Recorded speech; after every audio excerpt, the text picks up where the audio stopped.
Hello, my name is Cassandra Butts, and this is Supporting a Girl's Right to Learn.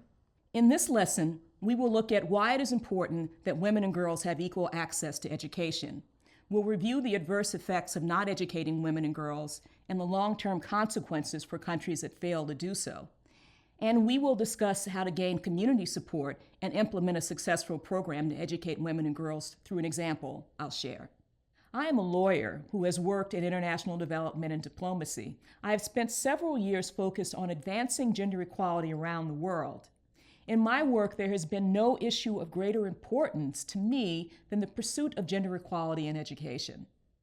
First, let me start by sharing the facts. Why educate women and girls? Societies prosper when women and girls are educated. Educated women are healthier and earn higher incomes that can lift their households out of poverty. And the benefits are transferred to their children, who are better educated and have better health care.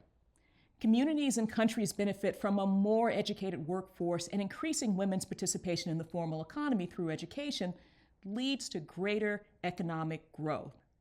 Not only is educating women and girls essential to achieve higher levels of economic growth and development, it is also the right thing to do for humanity. The Universal Declaration of Human Rights and the United Nations Convention on the Rights of the Child both establish girls' education as a human right.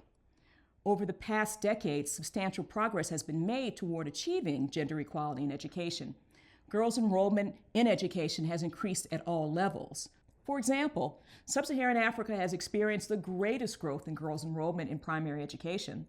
Yet there is still much work to be done. It is estimated that worldwide 62 million girls, half of whom are adolescent, are not in school. And the disparity in gender in education remains quite real today worldwide, with 78% of girls dropping out of school compared to 48% of boys. The United States has made substantial investments to prioritize girls' education around the world. I experienced those investments firsthand in my work at the Millennium Challenge Corporation, or MCC, an innovative United States international development agency that has done groundbreaking work throughout the world. One example is a project done in Burkina Faso. Recognizing the substantial number of primary school-age students who are out of school in West Africa in general, and Burkina Faso in particular, MCC partnered with the United States Agency for International Development to invest in a project called Burkina Bay Response to Improve Girls' Chances to Succeed, BRIGHT.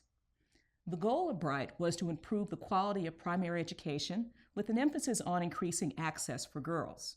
Working closely with the government of Burkina Faso, a nationwide analysis was performed to identify where girls' education rates were the lowest.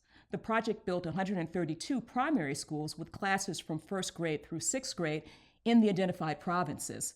The project also constructed 122 preschools in key communities to better prepare students for the leap to primary school. A key aspect of the project was its focus on engaging the community to offer ideas to eliminate barriers to school attendance for area children.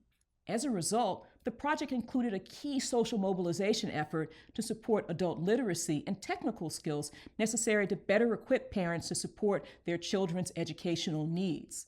The project also embraced other social supports that were critical to encouraging student attendance and ensuring that students entered school capable of learning and retaining their lessons. Burkina Bay girls too often drop out of school to get married, work around the homestead, or stay away because their schools lack private restrooms. Boys often leave school to work in gold mines, and boys and girls miss school because of hunger or illness. To alleviate these obstacles, MCC funded sacks of dry rice for home consumption during the school year. The project built 264 private latrines and dug 10 boreholes and rehabilitated another 7 to provide students access to safe drinking water. What this partnership between international organizations, the national and local governments, parents, and communities demonstrates is that there is a role for everyone to play in creating a safe, healthy, and encouraging learning environment for girls. But it's not the size of this project that makes it significant. It is government and communities coming together to make education a priority and to identify and dismantle social barriers that keep girls and boys from attending school. And the results are an affirmation of their shared commitment.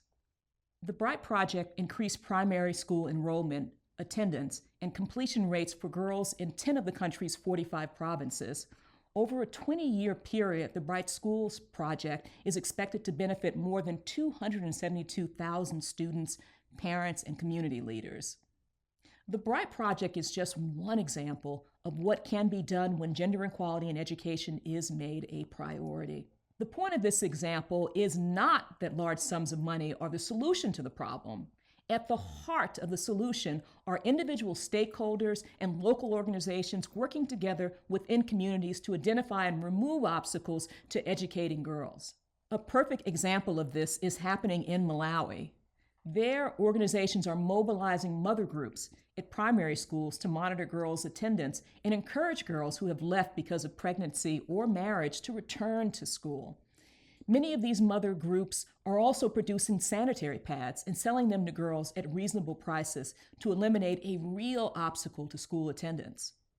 We know the facts and we know the way forward, and each of us must take it upon ourselves to commit to the imperative of furthering gender equality in education. There's an African proverb that says, if you want to go fast, go alone. If you want to go far, go together. If we can come together to guarantee a quality education to women and girls, we all will go far. After you have completed all the lessons in this course at yali.state.gov, you can test your knowledge and earn a YALI Network certificate.